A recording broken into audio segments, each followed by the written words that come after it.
सुप्रभात बच्चों। पिछली कक्षा में मैंने आपको जो पाठ पढ़ाया था, बंधुत्वस्य च संदेष्टा रविदासा, तृतीय पाठ मैंने आपको पढ़ाया था। आपको गृह कार्य भी दिया था जिसमें शब्दार्थ थे, प्रश्न उत्तर थे, संदर्भ प्रसंग और व्याख्या भी थी। अब आज हम जो आपको पाठ पढ़ाने जा रहे हैं वो है चतुर्थ पाठ, आजादः चंद्रशेखरा। सभी लोग अपनी पुस्तकें खोल लीजिए। इस पाठ को आरंभ करने से पहले मैं आपको एक बात बता दूं कि पाठ चूँकि बड़ा है तो इसको मैं आपको दो भागों में पढ़ाऊंगी। ठीक है, दो भागों में विभाजित कर रही हूँ ताकि आपको एक एक पंक्ति की व्याख्या स्पष्ट रूप से समझाई जा सके।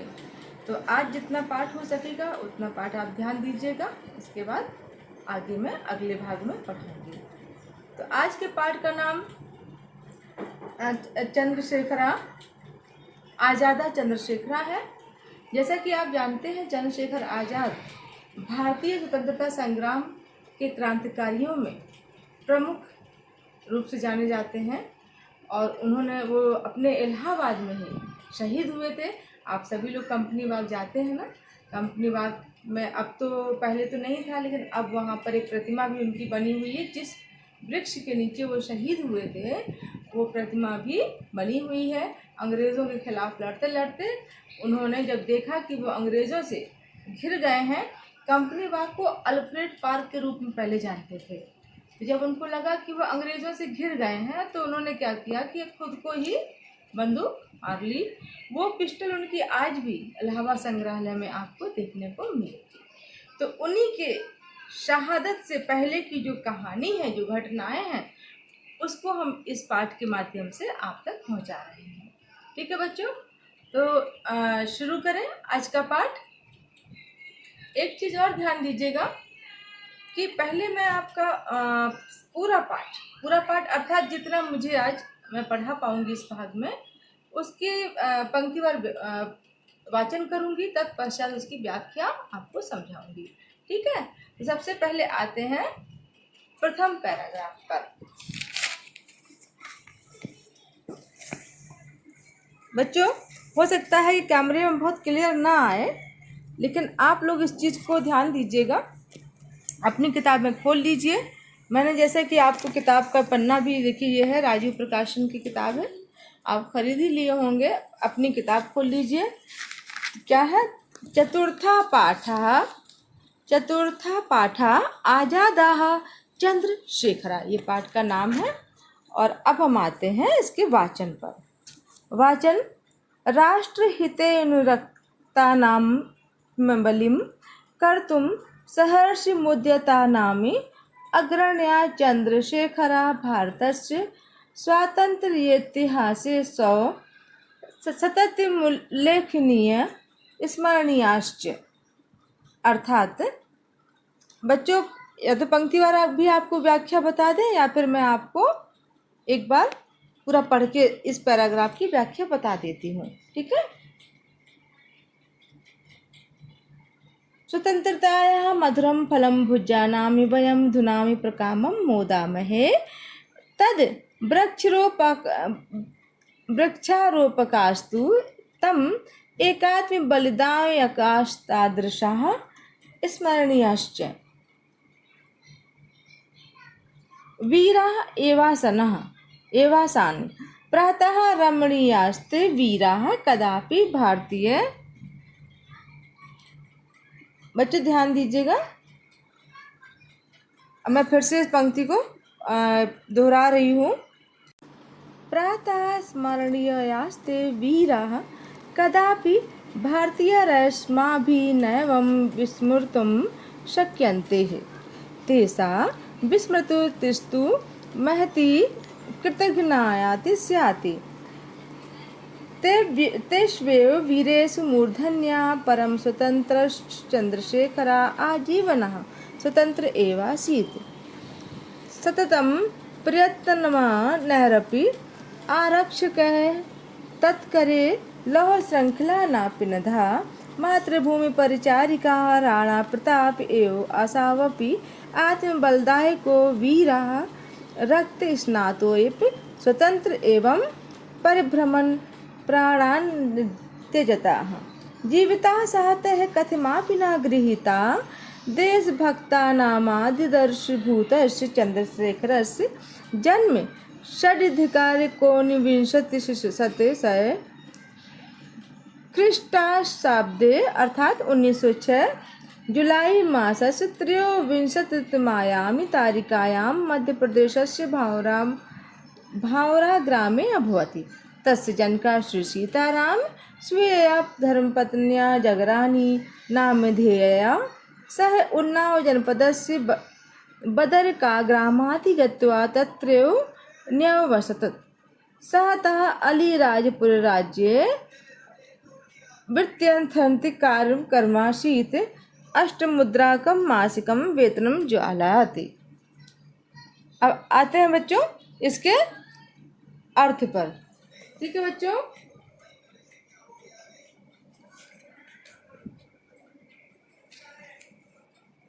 तो मैंने अभी आपको पंक्तिवार एक पाठ की व्याख्या की। अब पुस्तक को देखकर उसी आधार पर मैं आपको अब इसका अर्थ बता रही हूँ। ये सब मैंने पुस्तक में आपको पढ़ाया, अब उसी आधार पर इसकी व्याख्या आपको समझा रही हूँ।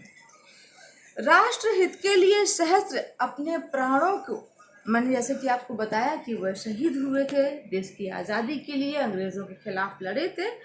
तो बलि देने वालों में जो अग्रणी हैं चंद्रशेखर भारत की स्वतंत्रता के इतिहास में सदा ही उल्लेखनीय एवं स्मरणीय हैं। स्वतंत्रता रूपी वृक्ष को लगाने वाले प्रातः स्मरणीय और हम भारतीयों के द्वारा कभी भी भुलाए नहीं जा सकते। उन्हीं वीरों में मूर्धन्य परम स्वतंत्र चंद्रशेखर आजीवन मतलब वो शहादत के लिए पूरा जीवन लड़े और आज़ादी के लिए पूरा जीवन लड़े। और मूर्धन्य परम स्वतंत्र चंद्रशेखर हमेशा स्वतंत्र रहे, कभी अंग्रेज़ों की उसमें नहीं आए। लगातार प्रयत्न करते रहने पर भी अंग्रेज उन्हें अपनी लौह श्रृंखला में नहीं बांध पाए। चंद्रशेखर आज़ाद का जन्म 1906 ईस्वी में जुलाई के महीने में 23 तारीख को, अर्थात 23 तारीख जो अभी आपकी आने वाली है, मध्य प्रदेश के भौरा ग्राम में हुआ था। उनके पिता श्री सीताराम पत्नी जगरानी के साथ उन्नाव जनपद के बदरका गांव में आकर निवास करने लगे थे। चंद्रशेखर के पिता का बहुत बड़े परिवार से नहीं थे, तो बहुत ज़्यादा वेतन नहीं था, फिर भी उस समय के अनुसार 8 रुपये था। बच्चों उस समय यह 8 रुपये आज के लगभग 50,000 से कम नहीं था। ठीक है बच्चों, ये पंडित परिवार से थे। अब हम आते हैं अगले पैरा की पंक्तिवार व्याख्या पर। इतना समझ में ही गया होगा। ठीक है, अब हम आते हैं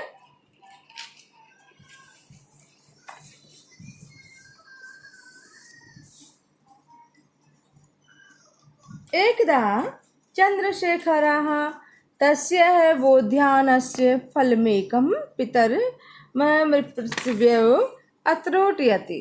एक बार चंद्रशेखर अपने पिता की आज्ञा न मानकर फल तोड़ने चले गए। एक बार चंद्रशेखर ने पिता की आज्ञा के बिना बगीचे से फल तोड़ लिया। उसकी सजा उनको ये मिली कि क्रोधाविष्टस्तजनकः सीताराम प्रियं सुत मेकादश वर्ष देशी चंद्रशेखरम ग्रह निश्चायासी, कि उनके पिता सीताराम ने उनको 11 वर्ष की आयु में ही घर से निकाल दिया।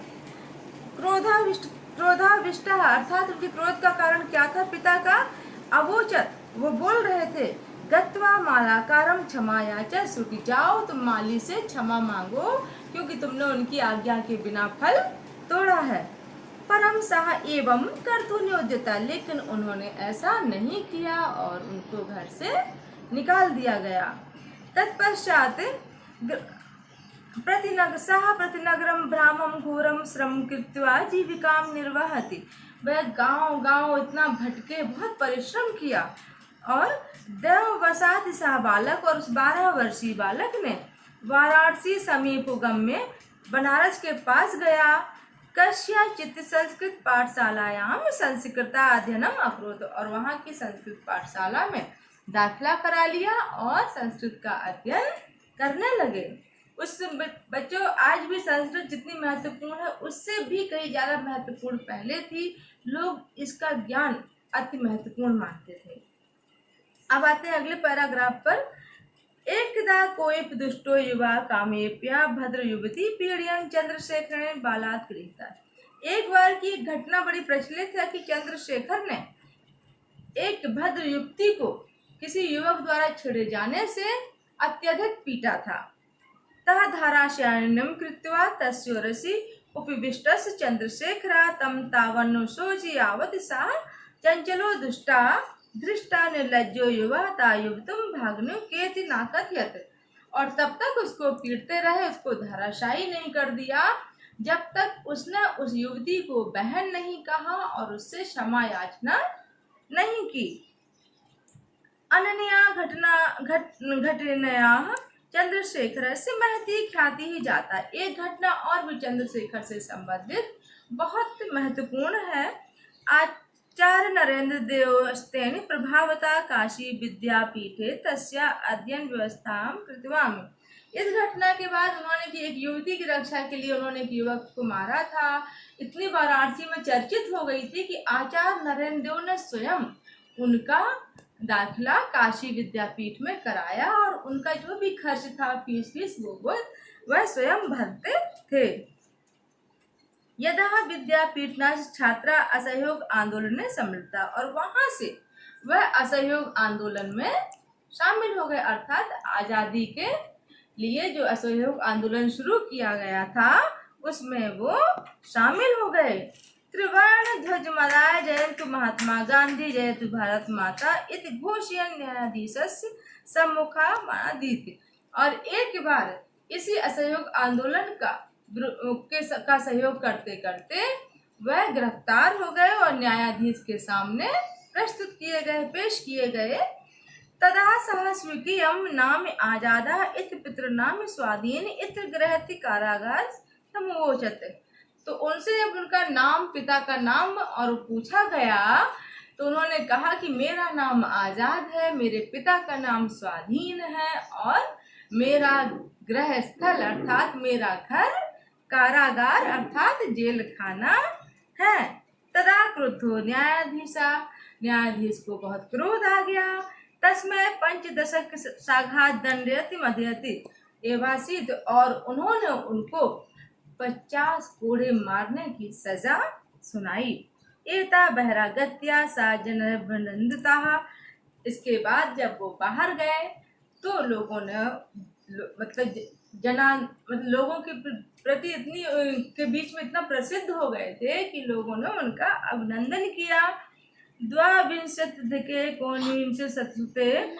वर्षे यदा महात्मा गांधी महोदयेन आंदोलनम निवारित तदा जातो दुखते जाता यतो। अर्थात उस घटना के बाद वह 1922 में महात्मा गांधी के साथ आंदोलन में शामिल हो गए। ठीक है बच्चों, तो ये 3 पैराग्राफ मैंने आज आपको पढ़ाए हैं। आपको इनका जो गृह कार्य है वो आपको गद्य संदर्भ सहित इसकी व्याख्या लिखनी है, अर्थात इसका अर्थ लिखना है।